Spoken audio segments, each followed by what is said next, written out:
ልትክጂ ነው እንዴ?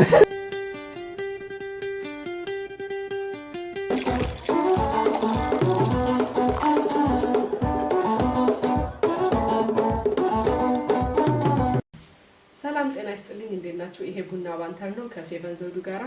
ዛሬ እንግዲህ ፋዘርስ ዴይ ነው ወይም ደግሞ የአባቶች ቀን ነው እና እንኳን ለአባቶች ቀን በሰላም አደረሳችሁ። የመላ እንግዲህ አባቶች ለሆናችሁ እኔም ደግሞ አባቴን ይዤ ቀርብ ያለው ቡና ባንተር ላይ። እስቲ አባቴ ደግሞ ያው ከዚህ በፊት ታውቃቸዋል። የመጀመሪያ ኤፒሶድ ስሰራ የመጀመሪያ ቪዲዮ ስሰራ ባብ ቴንኪዩ ስለመጣክ ቡና ባንተር ፖድካስት ላይ በድጋሚ ቴንኪዩ። እኔ ልጅ በጣም አመሰግናለሁ ድጋሚ ዛሬ የአባቶችን ቀን ምክንያት በማድረግ እንደገና ስለጋበሽ ማለት ነው። እሺ እንግዲህ ያው የአባቶች ቀን እንደመሆኑ ፕሮግራማችንን ከመጀመሪያችን በፊት አንድ ትንሽዬ ስጦታ ከኔም ሶስት ነን ከነሱም አንድ ትንሽዬ ስጦታ አዘጋጅተንልሃልና ከመጀመሪያችን በፊት ብናመጣው ስጦታው። ኦኬ እንግዲህ እኔ የተጠራሁት ለኢንተርቪው ነበረ። ዛሬ እንግዲህ ስለ አባቶች አስተያየት እንድሰጥ ስጦታ ካለ መቼም ስጦታ የሚጠላ የለም። ቴንኪው። እንግዲህ ስጦታውን ይዘን እንመጣለን። ከዛ ፕሮግራማችንን እንቀጥላለን። ወስማ ቴሌቪዥን ነው ቲቪ ይመስላል ግን አሁን አይደለም የሚከፈተው፣ በኋላ ይከፈታል። ግን ምን ይመስላል ሲታይ? ቴሌቪዥን አይ ዶንት ኖ ግን ትንሽ አነሰ ለቲቪ። እንግዲህ ለመኝታ ክፍል ምናልባት አስበሽ ከሆነ አይ ዶንት ኖ ወይ ለስቱዲዮ የሚሆን እንግዲህ ይሄንን በኋላ መጨረሻ ላይ ነው የምንከፍተው። ተከታተል፣ የትም እንዳትሄዱ። ይሄ ምን እንደሆነ አሁን ከፍተን በደስታ እንደው ማብራሪያ ሁሉ እየሰጠው እንቀጥል። እንግዲህ ጊፍታችንን ማስቀምጠን ተመልሰናል። ተመልካቾችም እንግዲህ የትም እንዳትሄዱ። ይሄ ስጦታ ምንድነው የሚለውን ለመከታተል እስከ መጨረሻ ማየት አለባችሁ ይሄንን ቪዲዮ። አሁን እንግዲህ እስቲ ወደ ጉዳያችን ነው። ኦኬ ዛሬ እንግዲህ ጋዜጠኛው ሲጠየቅ ማለት ነው እንግዲህ አሁን መጠየቅ በጣም ከባድ ነው ማለት ነው። መጠየቅ በጣም ቀላል ነው ማለት ነው። የሚገርም እኔ ያው ራሱ ጨንቆኛል። አሁን ምንድነው መባለው እያልኩ እና ባብ እንግዲህ ሁላችን ጌስቶቻችን እንደምንጠይቀው እስቲ ስላስተዳደግህ ንገረን። እኔ እንግዲህ አያቶቼ እንደነገሩኝ አባትሽ በጣም ቁም ነገረኛ፣ በጣም ሲሪየስ ሰው እና ኃላፊነት የሚሰማው ሰው ነው ተብያለሁ። እስቲ ይሄ ነገር እውነት ነው ወይስ አያቶቼ እንዴት ነው እውነት ነው የተናገሩት? አመሰግናለሁ ፌብዬ። በእውነቱ እኔ ተጠይቄ አላውቅም። እንደዚህ አይነት ነገር በቤተሰብም ተጠይቄ አላውቅም። እንግዲህ ብዙ ቤተሰብ ነን ያለ ነው። ግን ለዚህ በቅተሽ ለዚህ ደርሰሽ እንዲህ አይነት ነገር ለተመልካችም ያንቺን ዝግጅት ለሚከታተሉ እንግዳ አድርገሽ ስለጋበሽኝ አሁንም በድጋሚ በጣም አመሰግናለሁ። እንግዲህ እንዳልሽው ነው፣ እውነት ነው። የልጅነት ህይወቴ ብዙም እንደ ልጆች አይደለም። የኔ በአጋጣሚ ብዙ ቤተሰብ ነን ያለን። እናቴም አባቴም ለእናትና አባቶቻቸው የመጀመሪያ ልጆች ናቸው። እኔም የመጀመሪያ ልጅ ነኝ በአጋጣሚ ለእናት አባቴም ለሁለቱም ማለት ነው። እንግዲህ አንቺም እንደዛው የመጀመሪያ ልጅ ነሽ። እንግዲህ አባቴና እናቴን እንዲጋቡ ያደረጉት የእናቴ አባት ናቸው። ስለዚህ እነዚህ ልጆች መጋባት አለባቸው ብለው ለአባቴ አባት እንደ ትዕዛዝ እንደመስጠት ማለት ነው ወሰኑ። እንዳሁኑ አይደለም፣ እንደኛ ጊዜ አይደለም። እናቴ መማር ትፈልግ ነበር። በጣም ትምህርት ጎበዝ ነበረች። ግን አባቷ ከነዚህ ቤተሰብ ጋር ድሮ እንዳሁኑ አይደለም፣ ቤተሰብ ይጠናል፣ ግራውንዱ ምንድነው ይባላል። ከነዚህ ቤተሰብ ጋር ግንኙነት ብናደርግ ትውልዱ ማለት ነው ቤተሰቡ እንዴት ጠንካራ ሆኖ ሊቀጥል ይችላል የሚል ነገር ጥናት ተደርጎ ነው ከአባቴ ቤተሰቦች ጋር መገናኘት እንዳለባቸው ተወስኖ እናቴ ትምህርቷን አቋርጣ እንድትገባ ተደረገ ማለት ነው። ከዛ ነው እንግዲህ ወደ ትዳር የመጣችው። እኔ ተወለድኩኝ፣ እሷም ልጅ ሆና አባቴም ልጅ ሆኖ በትዕዛዝ ተጋቡ። እኔም ተወለድኩ። እንግዲህ ከኛ ደግሞ 9 ልጆች፣ እኔ የመጀመሪያ ልጅ ሆንኩ ማለት ነው። ዘውዱ አባቴ ነው ያወጣልኝ።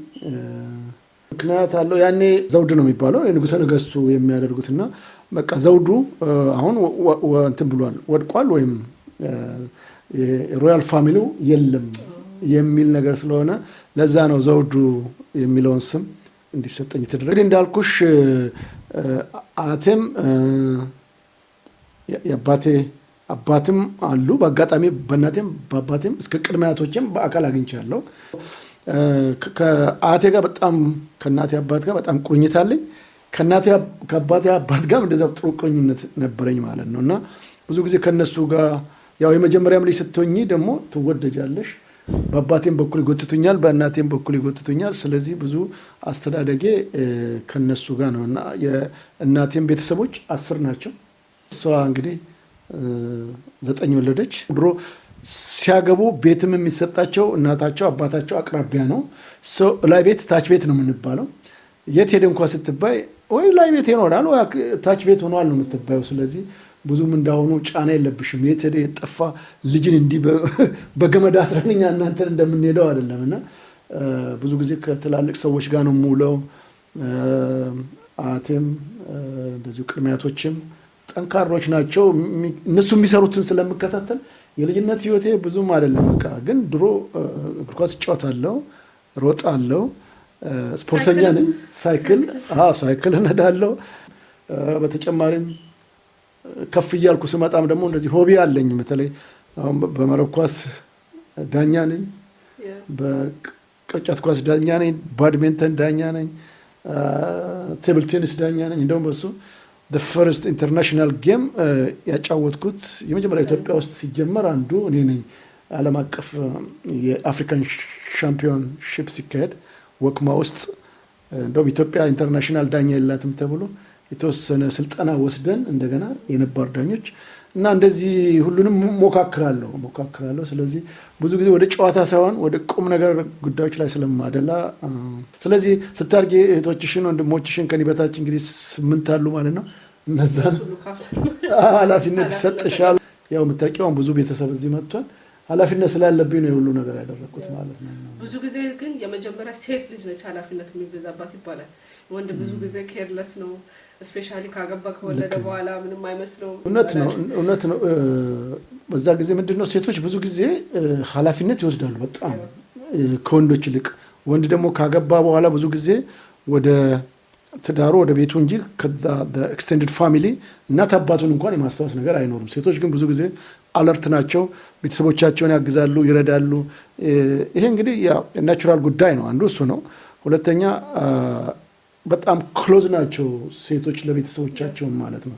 ከዛ አኳያ ነው። በአጋጣሚ ግን እኔ ከሴቶቹ በተሻለ ትዳርም ይዤም እናንተም ተወልዳችሁ ስቲል አሁንም በዚህ እድሜ ያለውኝ ሪስፖንስብል ነኝ ለቤተሰቦቼ ማለት ነው። ብዙ ጊዜ አባቴም አሁን አርፏል፣ ነፍሱን ይማረውና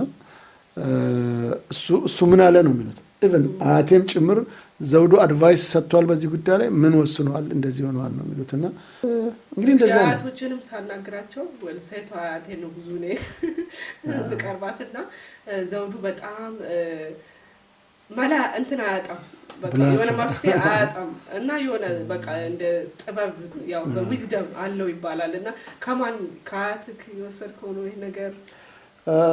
እውነት ነው ፌብዬ። ምንድን ነው ብዙ ጊዜ ከትላልቅ ሰው ጋር ስትቀመጪ ብዙ የምትማሪያቸው ነገሮች አሉ። የእናቴ አባት በጣም ክሌቨር የሆነ የማኔጅመንት ሰው ነው። ለዛሬ 10 ዓመት 20 ዓመት ምናልባትም ከዛ በፊት ስላሉ ነገሮች ከአሁኑ የሚያዘጋጅ ሰው ነው እና ብዙ ጊዜ እዛ አለሁኝ። ክፍተት እንዲፈጠር አይፈልግም፣ ቀዳዳ እንዲመጣ አይፈልግም፣ ልጆች ላይ ዕዳ ለመተው አይፈልግም። ከራስ አልፈው ለልጆቻቸው ለልጅ ልጆቻቸው ምናምን ነው የሚያስቡት እና ከዛ የወሰድኩት ነገር ይመስለኛል። በእናቴ በአባቴ አያቶች በኩል ወይም በእኔ ቅድመ አያቶችም እንደዛው የተወሰነ ነገር አለኝ። እዛም የአባቴ አያቶች ወይም ለእኔ ቅድመ አያቶች ማለት ነው። አይ ዶንት ኖ እንግዲህ ይሄ ናቹራል ነገር ነው። በመጀመሪያ ደረጃ ማኔጅመንት ወይም ይሄ የማስተዋል ነገር ዝም ብለሽ በትምህርት የምታገኘው አይደለም። በእርግጥ ማኔጅመንት ተምሬያለሁ፣ ግን እግዚአብሔር የሚሰጥሽ ጸጋ አለ እና ከዛ አኳያ አንዱ ከነሱ ያገኘሁት ኤክስፒሪየንስ ነው። ሁለተኛ እግዚአብሔር የሚሰጥሽ ነገር ነው። ስለዚህ እኔም አሁን ምን ነገር ሊመጣ እንደሚችል አልፎ እንትን እላለሁ። ሁለተኛው ለልጆቼ መጥፎ ነገር ትቼ መሄድ አልፈልግም የሚል ደግሞ የአባቴ የእናቴ አባት ነው እና እየደከሙ ሲመጡ ሊሞቱ አካባቢም ልጄ ይሄን ሄዳ ተከፍሏል፣ ይሄ እንትን አልቋል፣ ይሄ እንትን አለው፣ ይሄ the whole thing ክሊር አድርገው ለምንድን ነው እንደዚህ የሚያደርጉት ምናምን ነው ለልጆቼ እዳ ጥዬ መሄድ አልፈልግም። ሁሉ ነገር ክሊር አውት መሆን አለበት፣ እንደውም የተሻለ ነገር አድርጌ መሄድ ነው አለብኝ የሚል ሀሳብ አላቸውና እኔም ይህንኑ ነው የማደርገው። በምንም ተአምር ልጆቼ ብቻ አይደለም እህቶቼም ወንድሞቼም ሌላውም ላይ ቢሆን እንደዚህ አይነት ነገር እንዳይመጣ ነው አድቫይዝ የማደርገው እና ከዛ አኳያ ነው እንግዲህ ብላታ ጣም አንድ ነገር ተፈጠረ። ለዚህ ነው አባቴም ዘውዱ አውቋል ይሄን ጉዳይ፣ ዘውዱ ጋር ተነጋግራቸዋል። እናቴም ቢሆን ከሱ ጋር መክራቸዋል። ብዬ ኢትዮጵያም ሲሄድ እነሱ ነው የሚመክራቸው፣ እሱን የሚሰሙት እንጂ እና እንደ አባት እንደ እናት ግን እንደዚህ ቀጥተውክ መተውክ የሚያውቁት ቀናል እኔ አላስታውስም። እንግዲህ ልጅ ሆኜ እንደዛ ነው እንጂ እኔ አንደኛ እንዲነገረኝ አልፈልግም። እንደዚህ አድርግ እስከምባልም አልጠብቅም። ራሴ ማድረግ የሚገባኝን ለእናት አባት የምሰጠውን አክብሮት እሰጣለሁ። ብዙ ጊዜ አባቴ በጣም በጣም በጣም የመጨረሻ የዋ ሰው ነው። በቃ አንድ ብር ካለው በቃ እሷኑ ሰጥተው እሱ ይቸገራል። እኔም የምችለውን ነገር እመክራለሁ። አንዳንድ ጊዜ ግን አክሽን ወስዳለሁ። ለራስ ሳይኖር ለራስ ምን ሳይለ ይሄን ገንዘብ ለምን ለሰው ትሰጣለህ፣ ቃል ለምን ለሰው ትሰጣለህ፣ እንደዚህ ታደርጋለህ የሚል ነገር አለ። ከእናቴም ጋር ብዙ ጊዜ ይሄ ነገር የሚያነጋግረው የዋ ነው። ሁለተኛ በሄድኩበት ቦታ ሁሉ ልጅም ቢሆን በራሴም ሆነ በቤተሰቦች ላይ ጉዳት እንዲያመጣ አልፈልግም። ብዙ ጊዜ ደባደብ ነበር እንዲደርሱ በእኔ ፐርሰናሊ አይደለም። በቃ ወይ እህቶቼ ሲመቱ ጉዳት ሲደርስባቸው አጎትም አክስቴ እናቴ ቤተሰቦችም ጭምር ሲነኩ እንግዲህ በአደግ ያው ብዙ በመሀል ብዙ ላይፍ ስቶሪ አለክ። በጣም የሚወራ በሰፊው ፕሮግራም ተይዞለት የሚወራ ግን ያው ዛሬ አባቶች ቀን እንደሆኑ ፎከሳችን አባትነት ላይ ስለሆነ እስቲ ድሮ አባት የመሆን ወይ እንደዚህ ልጆች ወልጄ ምናምን የሚል ቪዥን ነበርክ? አዎ እንደ ሰው ታስብ ያልሽ። እንደውም እኔ በጣም በቃ ብዙ ቤተሰብ ስለሆነ እንዳልኩሽ ያደግ ስንሄድ አዲስ አበባ ውስጥ የቤተሰብ ማህበር አለን። ወደ 8 ዓመት ሊቀመንበር ሆኜ ሰርቻለሁ። በጣም ብዙ ቤተሰብ መዝግብ ያለው እንግዲህ ከ15 ዓመት በፊት ምናምን ማለት ነው የመዘገብኩት። በእናቴም ከ800 ምናምን በላይ ሰዎች ያሉ ዝርዝሩን አሳይቼሻለሁ። በጣም እስከ ክፍለ ሀገር ገጠር ውስጥ ምናምን ሁሉ በመግባት እየጠየቅኩኝ ያስኩት ዳታ አለ እና ክሮስ ቼክ አደርጋለሁ። አንዱ ከተናገረው የሌላው ምን አይነት ነው ሀሳባቸው የሚለውን ሁሉ እንደገና ክሮስ ቼክ እያደረኩ በአባቴም እንደዛው በጣም በርካታ ሰዎች እንደሱ ነው ወደ 1000 ይጠጋል ራሱ በሱም በኩል የመዘገብኳቸውና እንደ ብዙ ሰው ቀን መጣ አይ ቲንክ የሆነች ቤተሰቦችን ጠይቃ እኔ የቱ ጋር የፋሚሊ ቹታ ብላ እንደዚህ ብላ አይታ ኦኬ ገሌ ወለደ ገሌ አንቺ እዚህ ጋር በቁጥር አሉ ይሄን ልጅ ብለቦስ እስከ 8 እስከ 10 ብዬ አስቤያለሁ። ግን አንፎርቹኔትሊ ብዙ ቢሆን እኩል ቢሆን ጥሩ ነው። 4 ወንድ 4 ሴት አሳንሼ ያስኩት ፊገር ነው እንግዲህ ከቤተሰብ አኳይ ያን አሁን የማይታሰብ ያን ምልሽ እንግዲህ ታስብ ነበር ወይ ስላልሽ ነው እንደዛ አስብ ነበር።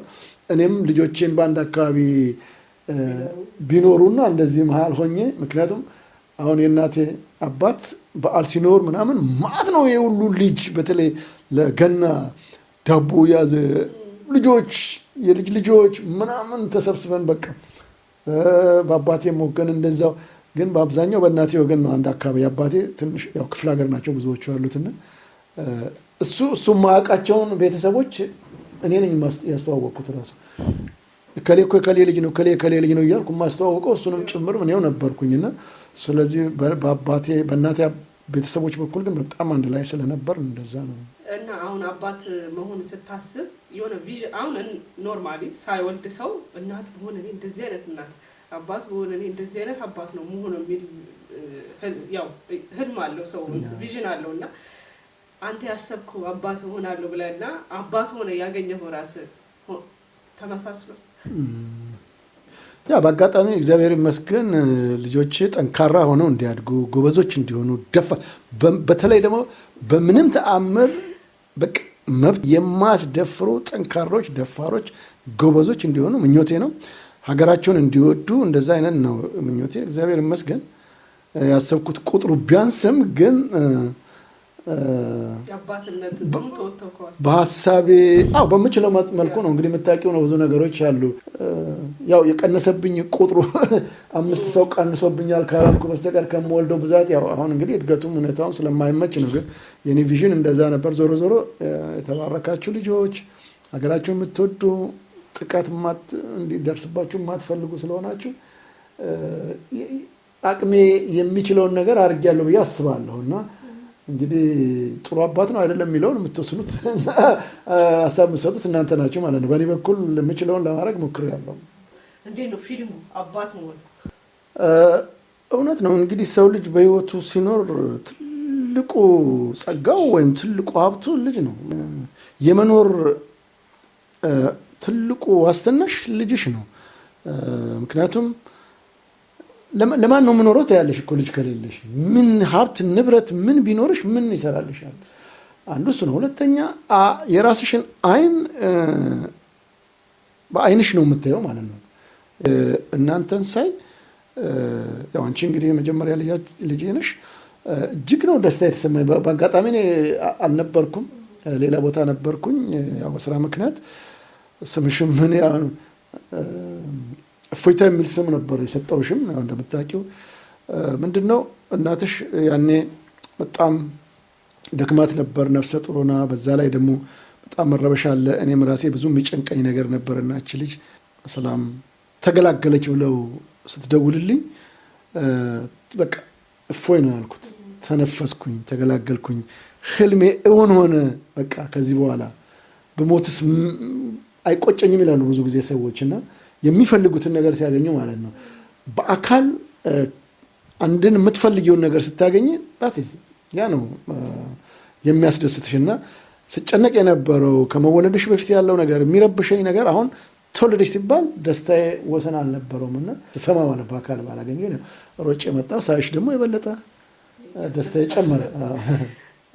በአባትነት የሚከብደውስ ነገር ምንድን ነው? ወደ ሀገር ቤት መጀመሪያ እንሂድ። ኢትዮጵያ ውስጥ ትልቁ ጫና ወንዶች ላይ ነው ያለው ወይም አባቶች ላይ ነው። ስለዚህ ጠንካራ አባት ካልሆነ ልጆቹ ሲራቡ ሲጠሙ ትምህርት ቤት ሲሄዱ አንዳንድ ነገር ቢጎልባቸው ሁሉ ነገር አንቺ ላይ ነው ጫና ያለው። እናቶች ብዙ ጊዜ ቤት ስለሚቀመጡ አዘ ሴም ታይም እናቶችም ይዘሽ ካልመጣሽ የሚፈልጉትን ነገር ካላደረግሽ ያንቺን እጅ ስለሚጠብቁ ይሄ ሁሉ ጫና አንቺ ላይ ስላለ የልጆችሽም የባለቤትሽም አልፎ ተርፎም ደግሞ እንደገና የእናት አባትሽም ኤክስቴንድድ ፋሚሊው ጭምር ያንቺን እጅ ስለሚጠብቁ ይጨንቅሻልና ምን አደርጋለሁ ምን እሰራለሁ ይሄ ገንዘብ አይበቃኝም ብለሽ ያን ማኔጅ ለማድረግ ሁሉ አንቺ ላይ ስላለ በጣም ጫናው ስትረስፉል ነው ለአባቶች ማለት ነው። በጣም በጣም ከባድ ነው። ወደዚህ ስንመጣ ደግሞ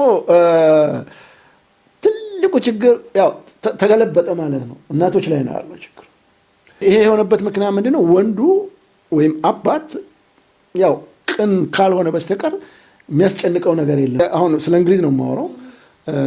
ስትወልድ አንደኛ ለልጁ የሚከፈል ቤኔፊት አለ፣ የሲስተሙ የሚረዳቸው ነው።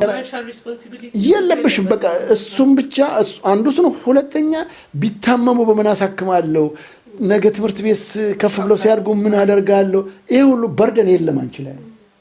እናቶች ላይ ግን ያው ሁሉ ጣጣ አለባቸው፣ መቆጣጠር አለባቸው። አንድ ነገር ቢሆኑ እንደ አገር ቤት ለእናትሽ ሰተሽ ለአክስ ለእህቴ ለወንድም የምትይው አይደለም። ሁሉ ነገር አንቺ ላይ ነው ያለው። ደግሞ የሚሰሩ እናቶችም አሉ ያው ይሰራሉ። ይሰራሉ። በጣም በጣም ጠንካራ ደግሞ አሉ የሚሰሩ ሴቶች አሉ። ግን ዞሮ ያም ቢሆን ልጆቻቸውን ኬር ሰጥተው ነው ሄደው እና አንዳንዴ በጣም ያሳዝኑኛል። አንድ ልጅ አንድ ቦታ ነው፣ አንዱ ሌላ ቦታ የሚማርበታል። አንዳንድ ጊዜ የማይገጣጠም ትምህርት ቤቶቹ የተለያዩ ሲሆኑ ይሮጣሉ እናቶች ወደዚህም ለማምጣት ያንን ለማምጣት ሮጠው ያንን አመጣው ሲሉ እዚህኛው ሰዓቱ አንዳንዴ እኩል የማይወጡበታልና ብዙ ጫና የእናቶች ነው። ወንዶቹ ወይም አባቶች እዚህ ሀገር ብዙ ጫና የለባቸውም እንደ ሀገር ቤቱ ማለት ነው። ያ ሲባል ግን ዝም ብሎ ይተዋል ማለት አይደለም። መቼም አንዳንድ ስህተቱ እዚህ ደግሞ በጣም ብዙ ስህተቶች ልጆችን ካልተቆጣጠርሽና ካልተከታተልሽ አደጋው እዛኑ ያለ ከፋ አንቺም ጭምር የምትዋረጅበት ተግባር ውስጥ ሊገቡ ይችላሉ እና እዛ ውስጥ እንዳይገቡ ያው የሁላችንም ግን ኃላፊነት አስፈላጊና ጠቃሚ ነው። ግን የእናቶች ጫና በጣም ይበልጣል። አሁን እንግዲህ የምጠይቅ አንዳንድ ጥያቄዎች ከአበሻ ልጆች እንደው መረረን ቤተሰቦቻችን ይጠየቁልን የሚሉ አንዳንድ ጥያቄዎች አሉ ያስተላልፉት ማለት ነው። እንግዲህ ሌሎች አባቶችን እና እናትና አባት ወክለህ ትመልሳለህ ማለት ነው። ኦኬ መከራችን ብዙ ነው። ብዙ ጊዜ አባቶቻችን ሴት ልጆቻቸው ጸጉራችንን ስንቆረጥ ቀለም ስንቀባ ስንቀጥል አይወዱም። ሁሌ ጸጉራችን ለቀን ብንወጣ ደስ ይላቸዋል የሚል ያለና ለምንድን ነው አባቶች ናቹራል ነገር በጣም የምትወዱት? እኔ ራሴን በጣም ከምጠላው ነገር አንዱ በጣም የምጠላው ይሄ ነው። ሜካፕ አልፎ አልፎ ሊያስፈልግ ይችላል። ያም ደግሞ እድሜ እየጨመረ ሲሄድ ነው እንደኔ ሀሳብ ነው። ካልሆነ በስተቀር አሁን አንቺ ምን ሜካፕ ያስፈልግሻል? አሁን ይሄ ጸጉርሽ ነው፣ የተፈጥሮ ጸጉርሽ ነው። እዚህ ላይ እንደገና ለምን መቀጠል ያስፈልግሻል? በነገራችን ላይ የኢትዮጵያ ልጆች በተለይ ሴቶች በጣም ቆንጆች ናቸው። ሁለተኛ ጸጉራቸው ደግሞ ይሄን ያህል ሌላ ተጨማሪ የሚያስቀጥል ነገር ሊኖር ይችላል ብዬ አላስብም። እንግዲህ የኢትዮጵያ ልጆች ያላቸው ውበት ቤትም የማይገኝ ነው። እግዚአብሔር የሰጣቸው ጸጋ ነው። እግዚአብሔር በሰጣቸው ጸጋ ላይ እሱኑ መንከባከብ ሲገባቸው የሚቀጣጥሉት ነገር ተገቢ አይደለም። እሺ ሁለተኛ ጥያቄ ደግሞ የአበሻ ቤተሰቦች ብዙ ወጣትነታችን በትምህርታችን ስራችን ላይ ኮንሰንትሬት እንድናደርግ ይፈልጋሉ፣ እንድንማር ምናምን። እሱንስ ተመርቀን ስራ ስንይዝ አታገቢም እንዴ ምንድነው ትዳር የለም እንዴ ይላል። ግን ያን ሁሉ ዘመን ሲኖሩ አይ ወንድ ምንም ማያረግም አርፈሽ ተማሪ ትምህርት ለወንዱም ሴት ምንም ማያረግ ይባላልና ከየት ይመጣል ታዲያ ትዳሩ ዝም ብሎ ሰድልኝ? ምንድነው ይሄ ሎጂኩ ምንድነው? ምን እያሰባችሁ ነው?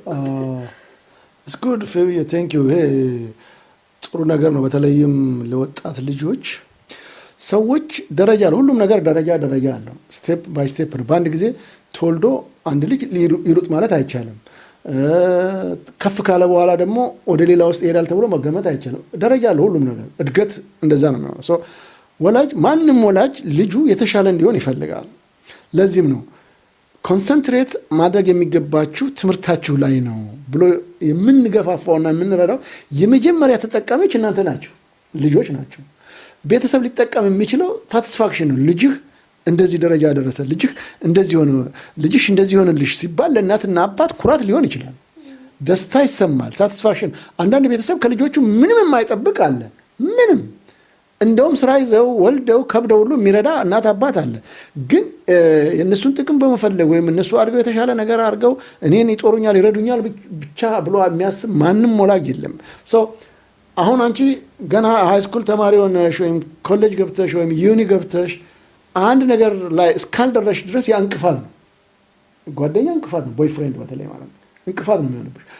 አንደኛ የአእምሮ አለመብሰል አለ። ሰዎች በአእምሮአችን እየጨመረ ሲሄድ እየበሰልን ሲሄድ እድሜ እየጨመረ ሲሄድ እንደዛው ብዙ ነገር እናገናዝባለን፣ ክፉና ደጉን ማለት ነው። ስለዚህ በዛ የሚታይሽ ጨዋታው ነው፣ ደስታው ነው፣ የምታገኝ ኢንጆይመንት ነው። ስለዚህ ከቦይፍሬንድ ጋር ወይም ከገርልፍሬንድ ጋር እያለ ፋይናሊ ሳሙኤል ችግር ይፈጠራል። ደግሞ ሁሉም ጓደኛ ጥሩ ነው ማለት አይደለም። እችን ልጅ ባገባትም ብሎ የሚያስበው አንቺ እኮ ሰክሰስፉል ስትሆኝ። እንግዲህ የመጨረሻ ጥያቄ የሚሆነው ብዙ ወጣቶች ወይም ደግሞ ልጆች ማወቅ የሚፈልጉት ለምንድን ነው የአበሻ ቤተሰቦች ልጆቻቸውን ከሌላ ሰው ጋር የሚያወዳድሩት? የገሌን ልጅ የገሌን እንትና ለምንድን ነው የሚባለው? የሚያወዳድሩት አንቺም ወይም አንተም እንደሱ አቺቭ እንድታደርግ ወይም ጥሩ ውጤት እንድታመጣ ከመሻት ነው። እንደንትና አሁን እንደንትና ብዙ ጊዜ የሚነሳው ፖዚቲቭ የሆኑ ወይም ደግሞ ጥሩ ውጤት ያመጡ ልጆች ከሆኑ ነው። ካልሆነ ማንም ሪኮመንድ አያደርግሽም። ስለዚህ ልጆችን በተመሳሳይ እኮ ነው። አባቴ እንደንትና አባት ቢሆንልኝ በቀጥታ ማዘዝ ስለማይችሉ እንደዚሁም ብለው ባይሉም የኔ አባት እንደንትና አባት ቢሆንልኝ፣ እንደንትና እናቴ እንደንትና እናት ብትሆንልኝ ብለው ይላሉ ልጆቹን። እኛም እንደዛ ነው የምንለው። አባቴ እኮ እንደዚህ ቢሆንልኝ፣ እንደንትና ጠንካራ ቢሆን፣ ጎበዝ ቢሆን ምናምን ቢሆን እንደምንለው ሁሉ አባቶችም እና እናቶችም ለልጆቻቸው የተሻለ ነገር ስለሚፈልጉ አሪያ የሚሆኑ ልጆችም ብዙ ጊዜ ሪኮመንድ ያደርጋሉ። እንደንትና አሁን ያ ማለት መልካም ከማሰብ ነው። ያው ግን አሁን ይሄ ነገር ልጆች ላይ ፖዚቲቭ ኢምፓክት አለው ብላችሁ ታስባላችሁ? ዴፊኒትሊ ለልጁ እንዴት ነው ልጁ እየተቀበለው ያለው የሚለውን ነገር አናላይዝ ይደረጋል። ልክ ነሽ ፌቢ። ሁለት ነገር ነው። ወላጆች እንደነዚህ አይነት ነገር ሲያደርጉ መጀመሪያ የልጁን የአእምሮ መብሰል ወይም እድሜው ሁሉ ግንዛቤ ውስጥ መግባት አለበት። አንዳንድ ህፃን ልጅ ሆኖ ዝም ብሎ ከአቅሙ በላይ እንደንትና ሁንልኝ ብሎ ያ ልጅ ወይም እነሱ ወላጆች የሚፈልጉት ልጅ የተመቻቸ ኤንቫይሮንመንት ላይ ሊሆን ይችላል። በቤተሰቦቹ የሚደረግለት የሚያስፈልገው ግብአቶች ለዛ ደረጃ ለመብቃት የተሟሉ ነገሮች ሊሆን ይችላል። በሌለ ነገር ላይ ያን ልጅ እንዲህ ብለህ ጫና ከፈጠርሽ እውነት ነው ልጆቹ ለተሻለ ነገር ለመስራት ከመጣር ይልቅ ስትረስ ውስጥ ገብተው ሌላ ችግር ውስጥ ሊወድቁ ይችላሉ። ስለዚህ ለልጁ ያ ጎበዝ የተባለው ልጅ ወይም እንዲሆንልኝ የምፈልገውን ሰው እንዲሆንልኝ ከፈለግኩ እኔ ማሟላት የሚገባኝን ለልጄ አሟልቻለሁ ወይ የሚለው ነገር መታየት አለበት። ሁለተኛ እድሜው ነው ወይ ይሄ ልጅ አሁን የምመክረው ምክር ወይም እንደዛ እንደምፈልገው ሰው እንዲሆንልኝ የምለው እድሜው ደርሷል ወይ? ይሄ ሁሉ ግንዛቤ ውስጥ ከገባ ኦኬ። ሳይገባ ግን እንደዚህ አይነት ነገሮች ከሰጠን ተመልሶ ልጁ የተሻለ ነገር እንኳን ለማድረግ ቢያስብም ሰክሰስፉል አይሆንም። ምክንያቱም ይጨንቀዋል። ከአቅሙ በላይ አባቴን ወይ እናቴን ለማስደሰት ምናምን ብሎ በሚያደርገው ጥረት ተመልሶ ችግር ውስጥ ሊወድቅ ይችላል። አንዳንድ ወላጆች እንደውም በዚህ አጋጣሚ ምነግርሽ ብዙም ልጆቻችን የተሻለ ሆነው እንዲገኙልን ከመሻት ትምህርት ቤት ሲመጡ ፕራይቬት የምናስተምርበት ቦታ አለ። ከዛ ሲመጡ ደግሞ ሌላ ቦታ እንደገና በአንድ ቀን ወደ 3 ቦታ እንዲማሩ የምናደርግበት ሁኔታ ይፈጠራል። አንዳንድ ቤት ምንም እረፍት የማንሰጣቸው ሁኔታዎች፣ ያ ጥሩ አይደለም። ልጆች በተቻላቸው መጠን ትምህርታቸውን ሲማሩ ደስ እያላቸው እየገባቸው ሲሆን ነው እንጂ እኛ እንዲሆኑልን የምንፈልገውን እንዲሆኑ በሚል ጫና ስንፈጥር የሚያውቁት ሁሉ እየጠፋባቸው ጥላቻ ነው የሚመጡት። ምክንያቱም አንዱ ትምህርት ቤት ቆይቶ መጥቶ ብሬክ ይፈልጋል፣ መጫወት ይፈልጋል። እንደዛ ትፈልጋላችሁ ግን ልክ ምግቡን እንደበላ ሮጠን ወደ ፕራይቬት ቱተሩ ጋር ይዘን እንመጣለን። ለዛ ነው ቤተሰብ የሚለውን ልጆች ቢሰሙ በጣም በጣም ጥሩ። ማንም ወላጅ ለልጁ መልካም ይመኛል እንጂ መጥፎ ነገር የሚመኝ ወይም አደጋ ላይ ልጁ እንዲወድቅ አይደለም። እና የሚለፋው የሚደክመው የሚመክረኝ ለእኔ ነው ብሎ ማሰብ ጠቃሚ ነው። ትንሽ ጌም እንጫወት። ምን ይመስላል?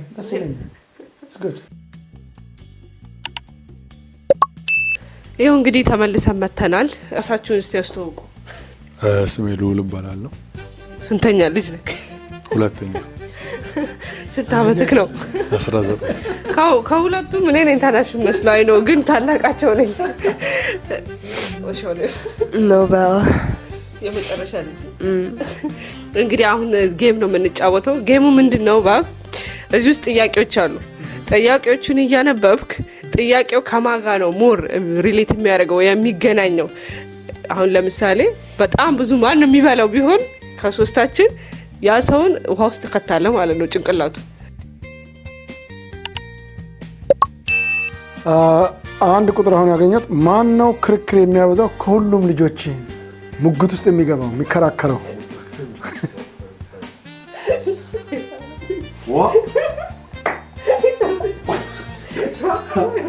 በቃ ትጫኘኝ ዋይ ላይ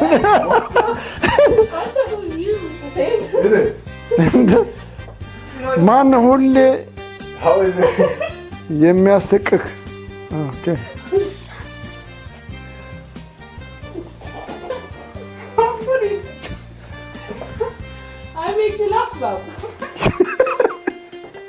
ያ ማን ነው ብዙ ገንዘብ የሚያስወጣ? በስመ አብ ወወልድ ወመንፈስ ቅዱስ። ግቢ አንቺ መግባት አለብሽ። ብሬን የጨረስሽውሽ። በስመ አብ ልትክጂ ነው እንዴ? የትኛው ልጅ ነው ኢትዮጵያ መኖር የትኛው ልጅ ኢትዮጵያ መኖር ይችላል? ኦኬ ያ አንቺ በቃ የሀገራችን ሁኔታ ነው እንጂ በየቀኑ ባለፈው ኢትዮጵያ ይዣት የሄድኩ ጊዜም እዚሁ ካልቀረው ብላ ነበር ነው። ይሄ አደገኛ ነገር ነው። በጣም አስቸጋሪ ግን አንዳንዴ ግጭት ውስጥ የሚከት ነገር ነው። ማን ነው በትምህርቱ ጎበዝ? አንድና ሁለት መምረጥ አይቻልም?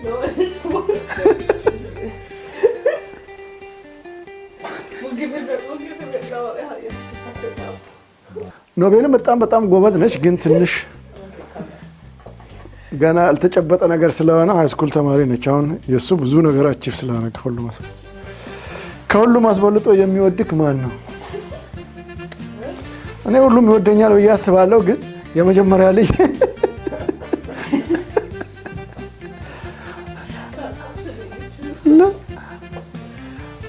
ለእኔ ብቻ ሳይሆን አንቺ ሁሉንም ትወጃለሽ፣ ግን ሞር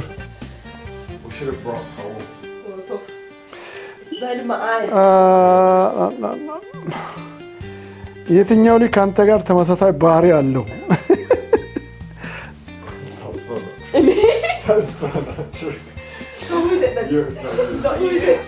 በሁለት ነገር ነው። ሉል ብዙ ነገሮች ከኔ ጋር አለው፣ ግን ሞር ምላትን የምታዳምጥ ማዳመጥ ብቻ ሳይሆን ከኔ ጋር ጆርናሊስትን ብትሆንም ምንም ተከትላ ብዙ የኔ ነገሮች ትሄዳለች።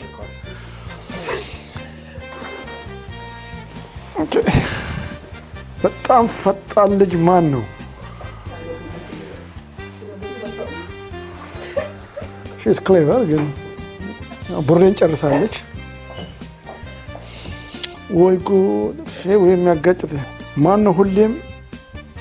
ሁሌም የሚያረፍደው። በስመ አብ! በመከራ አይደለም የምትነሺው አንቺ። ማርፈድ ነው ታዲያ። ኖ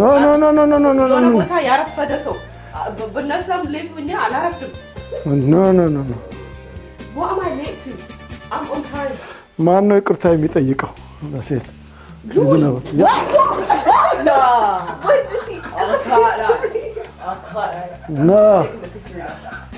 ለእኔ ብዙ ነገር ላይ አፖሎጃይዝ ይለኛል። እራቃለሁ። ስህተት ከሆነ የሰራው ነገር ስህተት ነው። በቃ ይቅርታ ይጠይቅ። አንቺ ይቅርታ ትጠይቃለሽ እንዴ? No, he did. Today he apologized. Yeah, he did. ያው ሉል በጣም ብዙ ነገር ከኔ ጋር የሚያመሳስለው ነገር አለ፣ ግን ቢሆንም በፐርሰንት ነው የምናየው። በፐርሰንት scenario ፌቢዬ ብዙ ነገር ከኔ ጋር አላት። Argumentative. I know, but so more. No, I'm not. He's more stubborn than me. Yeah, but that's why lawyer is. That's his profession. አሁን እንግዲህ ወደ ጊፍታችን እንሄዳለን። ባብጆን sit down. በጉጉ ሲጠበቅ የነበረው ጊፍት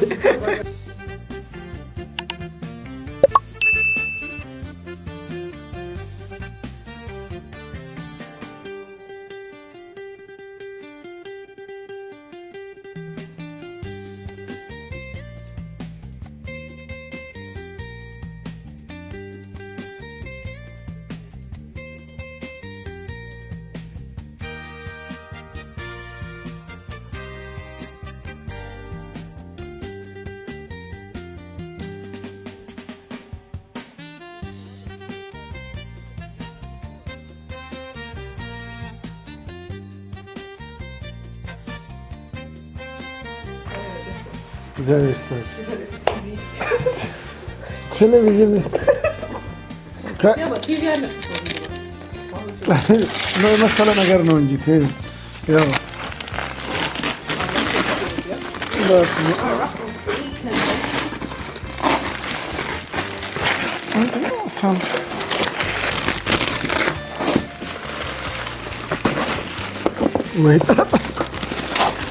ነገር እግዚአብሔር ይመስገን ሁሉ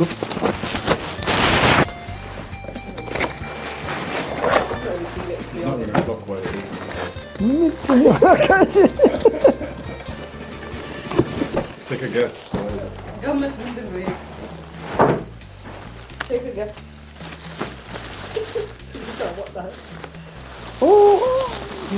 መቀመጫ ነው። Basically ወንበርክ ላይ አድርገኸው ማሳጅ አድርገሃል። ማሳጅ so sofa ላይ አልጋ ላይ everywhere and then you just press the button. እግዚአብሔር ይስጣችሁ። ችግሬን ሁሉ ተረፋችሁ። እኔ ቆንጆ እግዚአብሔር ይመስገን። እግዚአብሔር ይስጣችሁ።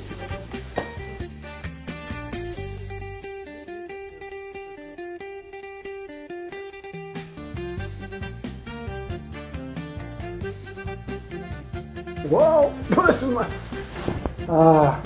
አሁን በደንብ ዜና ይሰራል። በቃ ወይ ጉድ! ዋው!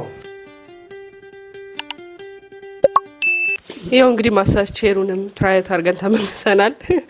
በዚህ ቼር እንግዲህ አሪፍ ዘውዱ ሾው ፕሮግራም ይተላለፋል ብለን እናስባለን። ማሳጅ እየተደረገ አሁን ደከመኝ ምናምን ኮምፕሌን የለም። በቃ ገቤን ነበር በጣም የሚያመኝ እግሬ ሁሉ ብዙ ጊዜ ያብጥ ነበር። በቃ አሁን ሪላክስ ነው። እና ይሄንን ፕሮግራም ስለተከታተላችሁ በጣም ነው የምናመሰግነው። የአባቶች ቀን እንግዲህ ለመላ አባቶች እንኳን ለዚህ ቀን አደረሳችሁ ነው የምለው።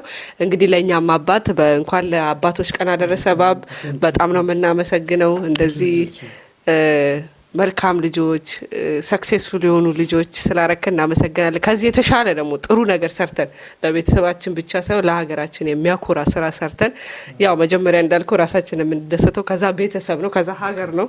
ስለዚህ አይ ፊል ላይክ ለሀገራቸው ጠቃሚ የሆኑ ልጆችን ስላፈራክ እኛም በጣም ነው የማናመሰግነው። እንግዲህ እግዚአብሔር ጤና፣ ሰላም፣ ፍቅር ሰጥቶን ብዙ የልጅ ልጆችን አይተክ እነሱንም ደግሞ ኮርክበክ ለማሳደግ ያብቃክ ነው የምንለው። ቴንክ ዩ ባብ። ሃፒ ፋዘርስ ዴይ።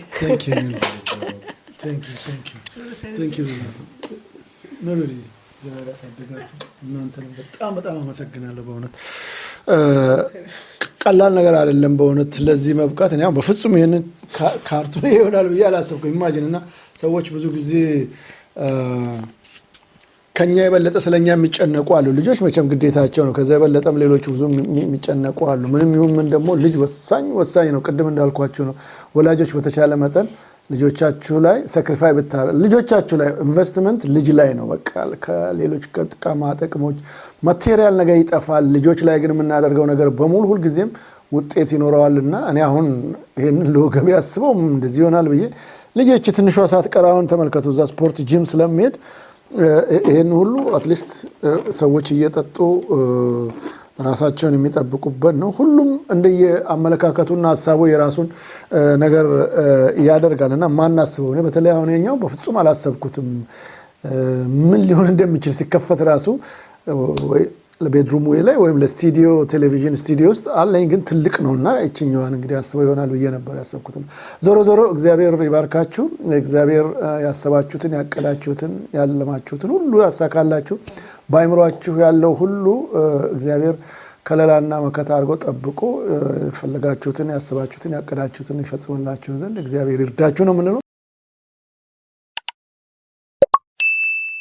አሁን እኔ ከሉል ብዙ ተምሬያለሁኝ። ምክንያቱም እኔ በጣም በትምህርቱ ጎበዝ ልጅ ስለሆነ እኔ ሜዲሲን አጥንቶ ወደ ዶክተር እንዲሆን ነበር። ግን በእኛ ፍላጎት አይደለም ሰዎች የሚሄዱትና በራሳቸው ፍላጎት ነው። በጣም ገና ከሃይ ስኩል ጀምሮ በቃ እምቢ አለኝ።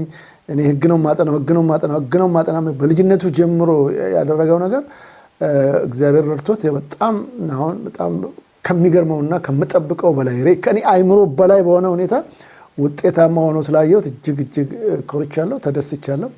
ዛሬ ገና በ19 ዓመቱ ሎየር ሆኖ ትላልቅ በጣም እውቅ የሆነ ካምፓኒ ውስጥ መስራት ቀላል ነገር አይደለም። በጣም ልጅም እግዚአብሔር ይስጥ፣ በርታ የኔ ልጅ። ለዚህ የበቃው በራስህ ጥረትና ብርታት ነው። እንዳልኩ እኔ አሁን ቅድም እንዳልኩት ነው። እኔ ደስታ ነው የሚሰማኝ በቃ እናንተ እዚህ መድረስ እና በርቱ። በጣም እግዚአብሔር ይስጥልኝ። ሁላችሁንም አመሰግናለሁ። እናንተም ወልዳችሁ ከብዳችሁ ልክ ለኔ እንዳስባችሁ እንዳረጋችሁ ልጆቻችሁም እንደዛ እንዲያረጉላችሁ ጸልያለሁ። እግዚአብሔርም ደግሞ ይሄን ያሳካላችኋል። በርቱ።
እንግዲህ ፕሮግራማችን በዚህ ተጠናቋል። በሚቀጥለው ኤፒሶድ ሌላ እንግዳ ይዤላችሁ እስከምቀርብ ድረስ ሰላም ሁኑ። ቻው